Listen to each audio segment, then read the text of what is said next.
Hello and welcome to 501c3 Go's Getting to Know You. 501c3 Go, for nearly 40 years, we have been changing the world one nonprofit at a time. 501c3 Go prepares the legal structure for your dream and vision to change the world. We honor your service to mankind, whatever that happens to be. Getting to know you allows you to know our clients, who are wonderful people doing wonderful things to change the world for the better. On this evening's Getting to Know You program, we are pleased to present the founder of the world's first public safety drone donation program. Mark C. Langley from Hebron, Connecticut, is the director and president of National Public Safety Drone Donation Program. Good evening, Mark, and welcome to Getting to Know You. Good evening, David. Thanks for having us on. Appreciate this. Yeah, first of all, I think that our viewers would like to know something about, well, what is a drone? Well, a drone can take many forms. The most common one probably people can relate to is the one that fly. But drones can be ground-based robots. They can be water-based robots, and they can take on many different forms. In fact, there's robots that'll crawl through pipes and things like that. But our focus mostly is on public safety for the use of aerial drone technology. And we also focus on the technology that can be attached to a drone for imaging and things of that nature. If our audience is like me, I really don't know what all that is. If you could maybe elaborate a bit. I mean, the technology part, what is that? And I mean, we have some idea of what a drone is. We see pictures and things, but I don't think we really understand really how it works, how it can happen, and how it's guided, et cetera, et cetera. Sure. Okay. So these just imagine like a helicopter with four props on it. Typically, quadcopters are the most common drone, although there are drones that can take off like a quadcopter, but has wings and can fly like a plane. Many different configurations, but nonetheless, they all carry payloads and they're typically battery operated. They'll have probably a flight time anywhere between 30 minutes up to 3 or 4 hours, depending on the type of platform they're flying. It will have a ground control station for somebody to control it.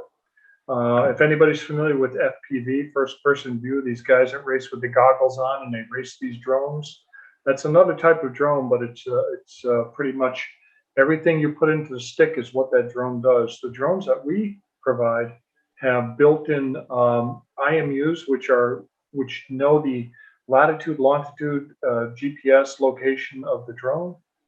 They know the direction the drone's heading, the altitude of the drone, the speed of the drone. Lots of good metadata comes back.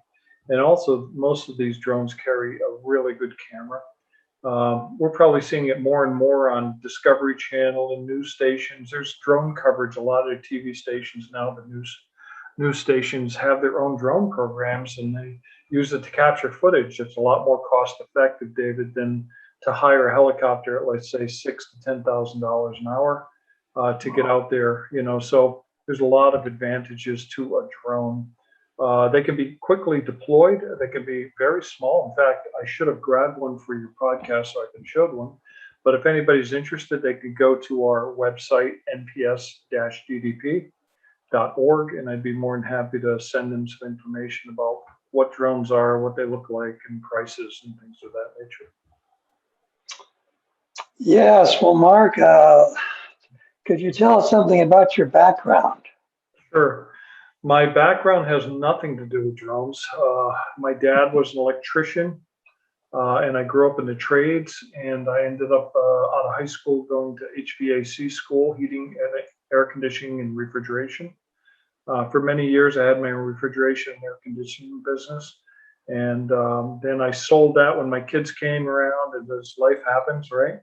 And then from there, we went to work. I went to work for a company called Alert Scientific, and we serviced a lot of laboratory equipment, from cryogenics to water purification to robotics. So I've been in the technical field for some time, always used to working with my hands.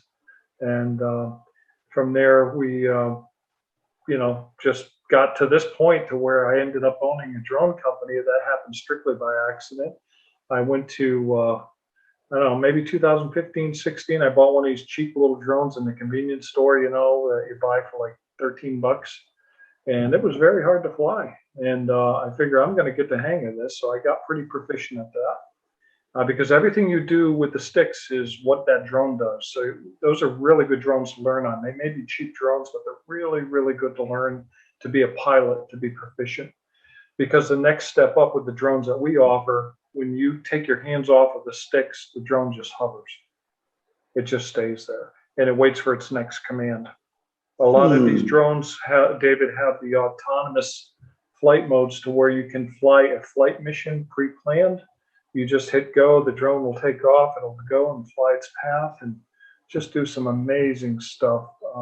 It's just really exciting. So I own a company called Airborne Works. We sell drones, we sell thermal imaging, we sell drone technology, and we also sell LiDAR systems. We train police and fire departments and public safety agencies in the use of drone technology and how they can use it for accident crime scene reconstruction. Our company Airborne Works was the first company in the United States to be hired by the EPA to do a pilot study using drones. So we've got some experience with using the technology.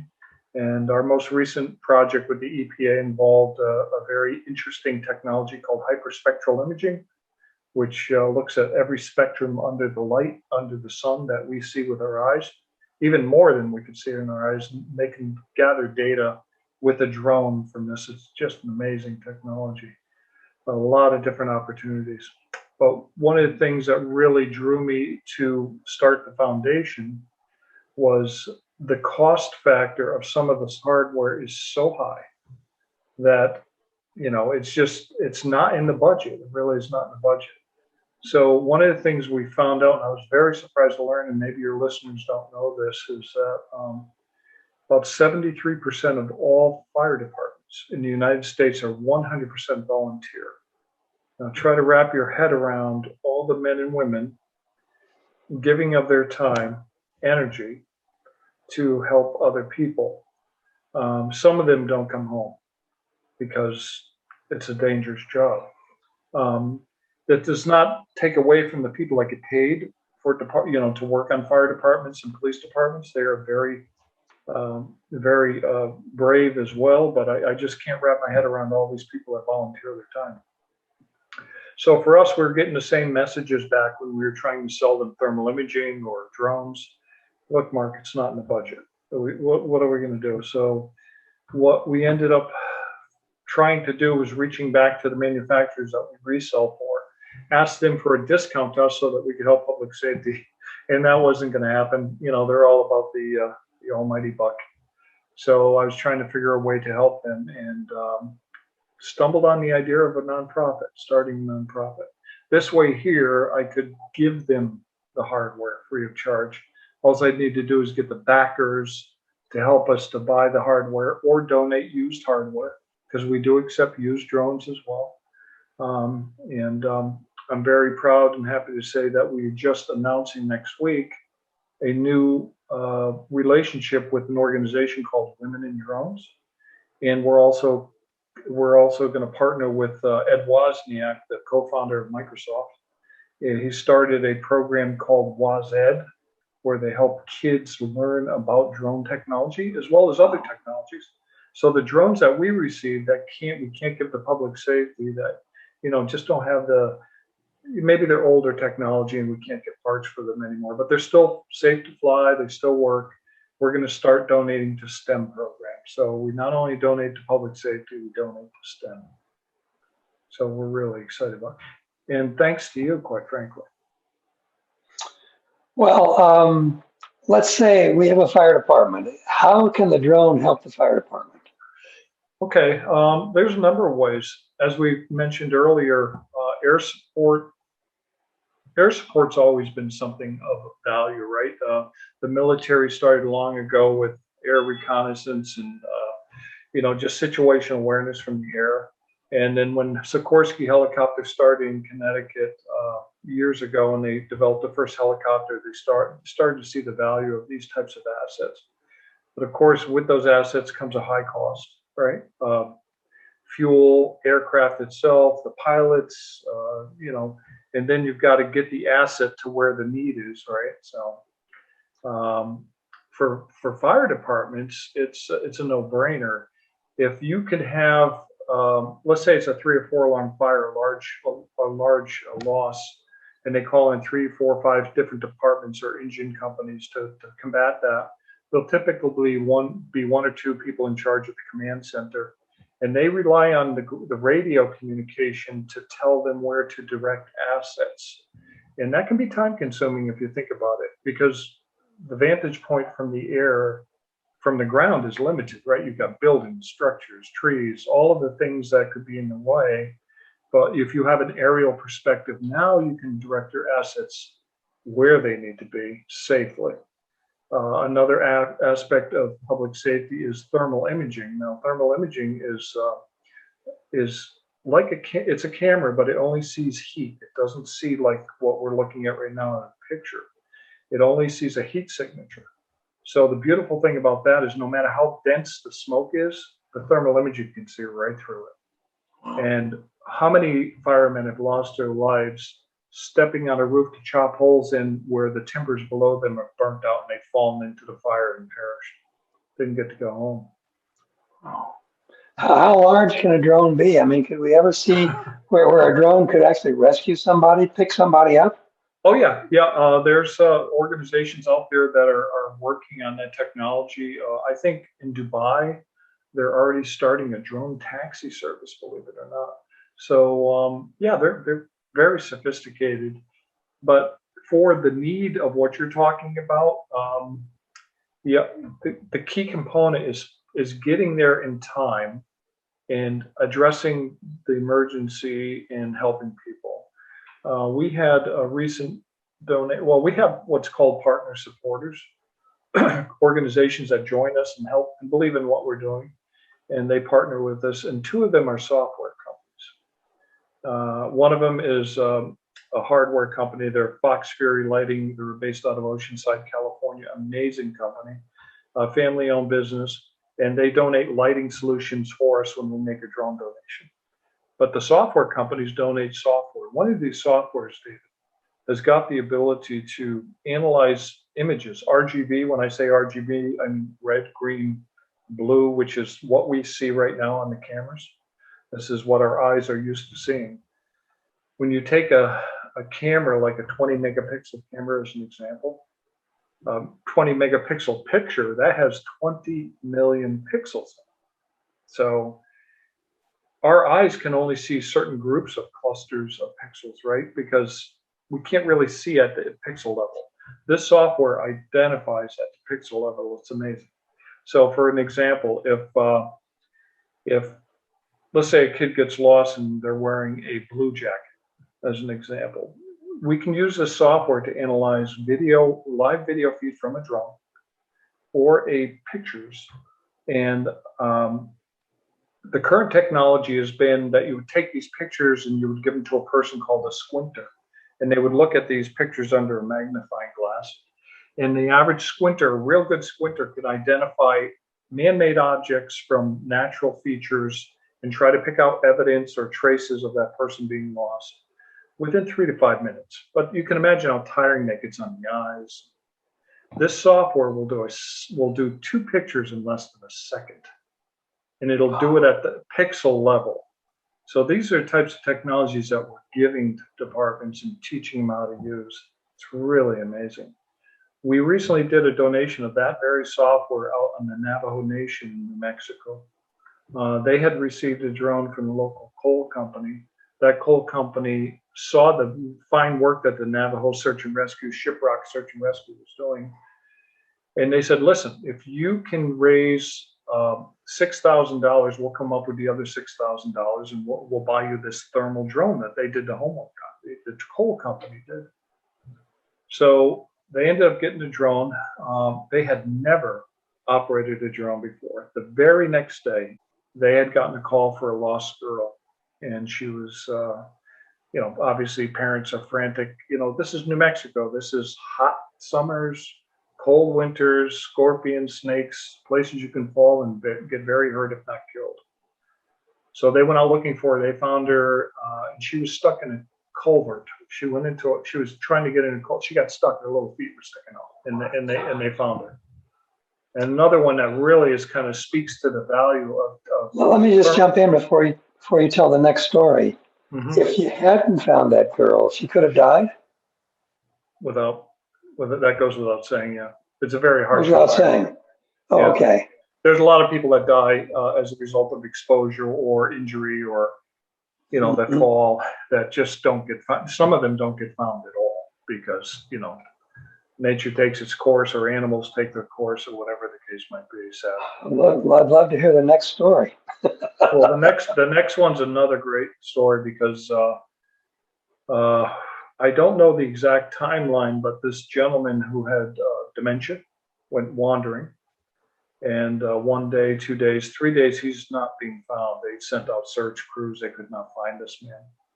So this organization goes out with their thermal camera on the fifth day, and it's not looking good for the home team. You're not 5 days in the desert, no food, no water, scorpion, snakes. It's just not probably going to be a recovery. But he went out at night because he knows that with thermal imaging, the heat signature is much more pronounced at night because it's cool at night in the desert. And if the body still has heat in it, it's just gonna pop like a beacon.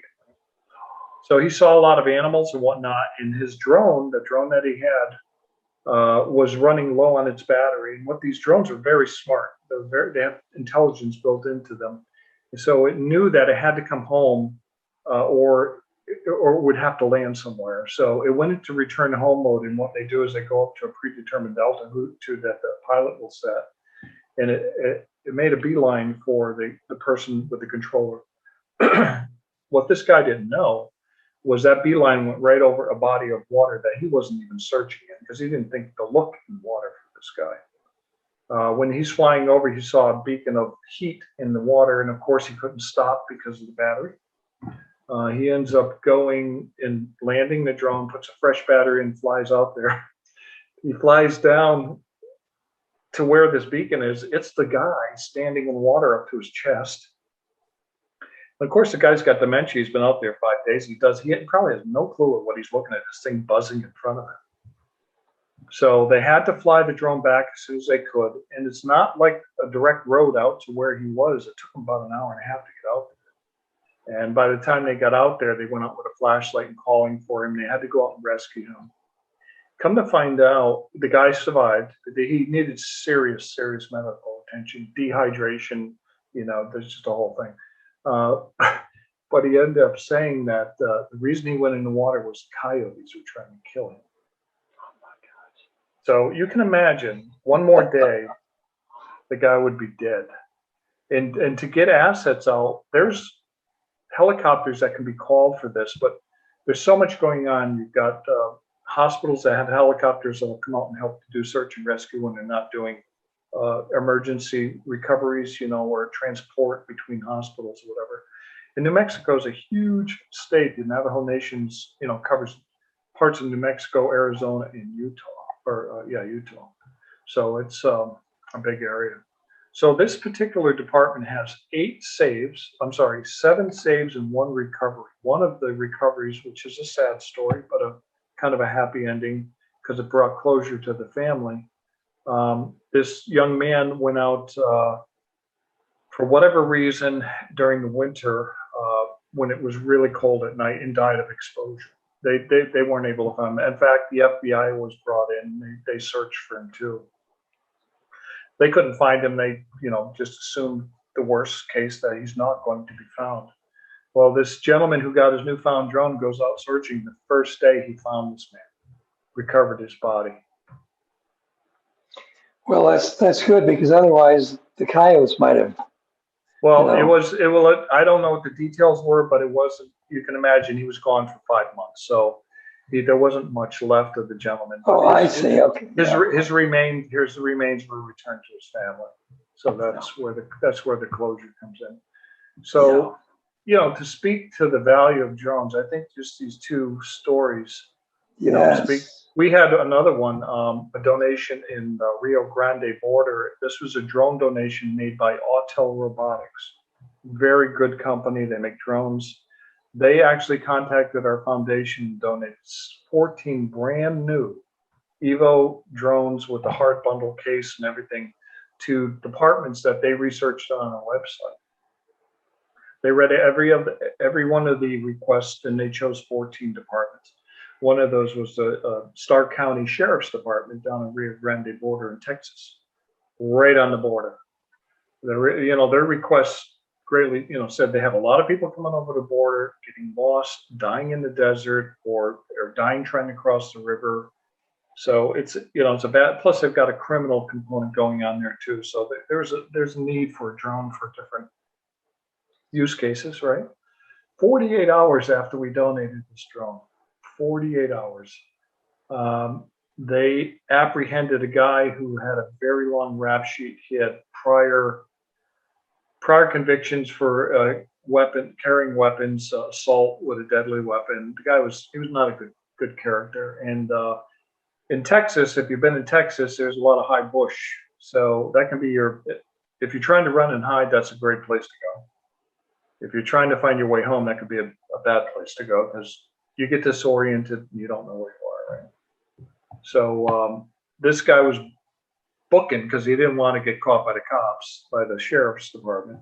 They sent the drone up and they directed the deputies. They nabbed this guy. They sent us a picture and they said, Mark, we can't believe this. 48 hours we captured this guy. 48 hours after the donation. So these are great stories. This is just touching the iceberg of the opportunities drones have to help save people. This is really great, Mark. This is really super. What do you see as the future in the drone world? Well, sky's the limit, if I may use that phrase. Technology's changed, David, since you helped us through our 501c3, to get our 501c3. Just since before we hired you and before, while we were building the foundation, the technology's changed quite a bit. And now the FAA is already drafting legislation and documents, and laws that will integrate drones into the national airspace. So for those who don't know, the FAA is, a great organization. They've got their hands full, quite frankly, with just regular aircraft traffic control. One of the reasons the air traffic in this country is so safe is because of the rules and regulations within the FAA. Every plane's got to be known where it is at any given time. Drones are no different. If a drone were to impact a plane, small engine plane or a helicopter, it could be catastrophic. So they're trying to weigh the balance between integrating these new technology into the airspace. So what they've done is they've established, for the most part, it's this simplistic view of it, but you've got from ground level to 400 feet. That's the drone space right there. If you happen to be inspecting a building that's higher than 400 feet, as an example, a skyscraper or something like that, you can fly 400 feet above that. And then the fixed wing and helicopters, they need to maintain a distance of 500 feet from ground level. So there's a 100-foot buffer there. And, again, if they're flying over cities or something like that, they got to be 500 feet above the highest structure. So there's still that barrier built in. But there's a lot of idiots out there, quite frankly, I'm afraid to use that word. There's a lot of idiots out there flying drones in places they shouldn't be flying drones. It's giving the drone industry a bad rap. I mean, I've seen a YouTube video of a guy flying an FPV coming in on the tail of a commercial aircraft, like American Airlines, coming in right behind him as a landing. This is foolishness. If you have to stay 500 feet above, then how can Amazon deliver by using drones? So good. That's a really good question. So what they're going to do is they're going to stay below the 400-foot level, or within the 400-foot to ground, AGL, which we call above ground level, AGL. and they'll stay within that space unless they have a specific waiver that lets them fly higher. The FAA will grant these waivers, but you have to follow certain procedures, processes in order to, get that permission to fly there. So, But they couldn't deliver. They couldn't deliver to your front door, though, right? no, but I actually witnessed a Walmart delivery of all things. Walmart's starting their own drone delivery program, and it was in Fayetteville, North Carolina. And I've got a colleague that's out there, and he's working for this program. And the Walmart's like right behind where we are, and there's a big condo complex. So there's certain picked choice neighborhoods that are going to start this service, right? Because they want to be able to keep the aircraft in line of sight. Currently, that's the law. You've got to keep the drone in line of sight, unless you again seek a waiver, which is called a beyond visual line of sight waiver. So I still don't understand it. You've got this 500 feet. They got to stay 500 feet above.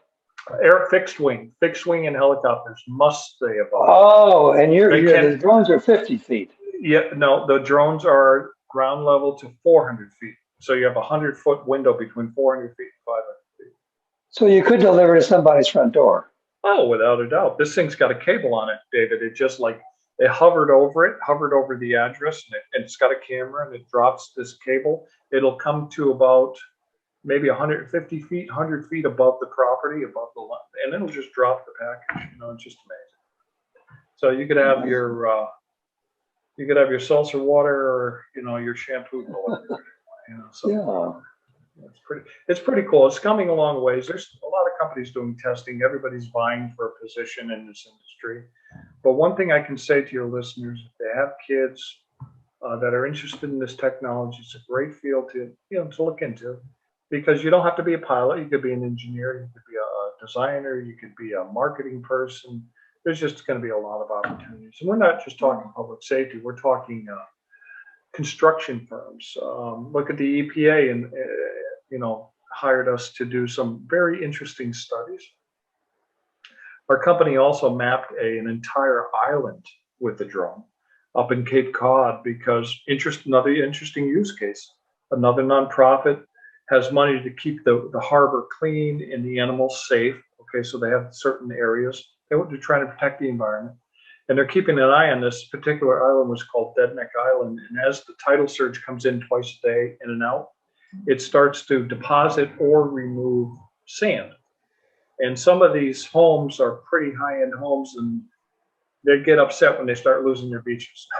Okay, so what they did is they dredged part of the island off. That is, the window the area where the current comes in. They wanted to map what was being affected by this dredging, more sand or less sand being brought in at given points.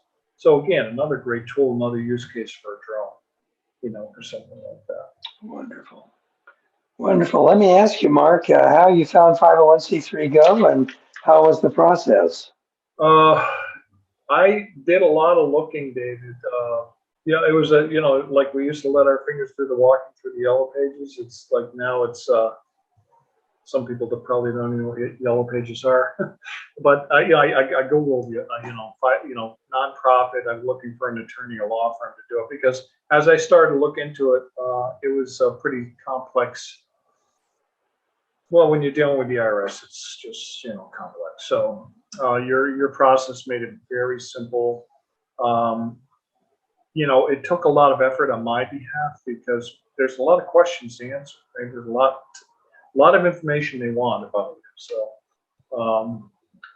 you can't sidestep the bureaucracy, but you can certainly smoothen out the ripples to the road to that bureaucracy, I guess. And your program did that for us. Did a great job. And actually, we got our approval on the first go around, so it was like really happy. I was sweating bullets actually, because I didn't really want to have to go through all the paperwork. But you were great. You were very responsive, and your program, you helped us get where. Actually, your program helped us save lives. Well, that's really great to hear. Now, we are here in New Mexico. 501c3 Go is in New Mexico, and even though there are those animals or whatever you call them, most of New Mexico is really the land of enchantment, and it's beautiful. It is a But, beautiful state. And had I known that, I would stop and pay you a visit. We're actually going to be going back to the Navajo Nation. I'll certainly give you a call. One thing I wanted to say that if anybody out there knows of any fire departments, police departments in their neighborhoods that are looking to leverage drone technology and they don't have the money, have them contact me directly. yeah. Our application process is really simple. It's, some questions, and we ask you to type. If at all possible, we'd rather have you set up a camera and look into the camera and tell us why you need the drone, how it could have saved, how could have been used in the past to save time, money, person's injury, or a person's life. There's just a lot to be said for looking in somebody's eye and hearing it from them, as opposed to reading it on a screen. So if they can we have the ability on our website to upload video, so they can upload the video and we'll promote that. And the other thing we do is if they have businesses in their area that have in the past supported public safety, whether it be fire, police, and they give us the names and the phone numbers of those companies, we'll reach out to them and ask them for money to help get them their asset. So we're trying very hard. Also, tomorrow is our second monthly grant funding webinar that we do once a month. It's for an hour, very informative. We show people where the money is for grant opportunities, whether it be federal, local, state, or corporate giving, or private giving for that matter. There's a lot of people out there who have more money than they know what to do with, and they're looking for a good cause to help. So, that's. Do you need volunteers, Mark? That's a great question. Our website, NPS-DDP.org, was designed and developed by Digital Chores. Dominic was an amazing volunteer. He volunteered his time. We also have volunteers. If you go to our website, look at About Us and who we are, you'll see we have some volunteers, and we post their bios. We post why they've helped us, but we're always looking for volunteers. We have anybody in social media that could help us, anybody in marketing that could help us, anybody in fundraising especially that could help us. We'll take anybody's time if they want to help contribute to what we're doing. Well, that brings up the question about donations. You'd like to have donations, I would suppose. Monetary donations are good. We're really starting to ramp up on that. We've been very blessed to be able to have a lot of hardware donations. Private citizens have donated their drones to us. So we're really excited about that. So any kind of drone, it doesn't matter. If you want to donate, we'll find a home for it. I like to think of it this way. All of us definitely have a fire department or a police department, local or state, within our region. Think about all of the effort that those people put in, and maybe buy them a cup of coffee once a week, right? Wouldn't that be nice? And what you could do is you could instead of buying them a cup of coffee, take the cost of that cup of coffee, and let's say you're a Starbucks drinker, right? It's going to cost you $5 or $6 for that cup of coffee. Take that $25 a month, donate it to us, and we'll save lives with that money. Tremendous. In terms of getting in touch with you, I want to put something up on the screen so people can know how to get hold of you, your website, yes, and email and phone number. Yeah. Can you see that okay? Yeah, I can see that fine. Yeah. So info@nps-ddp.org, and that's my direct phone line right there. You can call me directly, okay. Or we can set up a meeting. We have a calendar thing that people can talk to us about. We're also looking for partnerships, David, with corporations, companies that want to do some giving for the community and help the communities back. So local businesses, like that coal company that donated that $6,000. That for them is a good sum of money, but it's not that much. So yeah, we could use your help for sure. All right. Well, thanks for joining 501c3 Go, for getting to know you. Follow us on Twitter, Instagram, Facebook, and connect with us on LinkedIn. Mark, thank you so much for your time this evening. We Thank really you, David. appreciate that, and I've learned a ton. I'm sure our viewers have learned a ton as well. So So thank much you more so to learn. much. Yeah, thank you, David. Have a great night.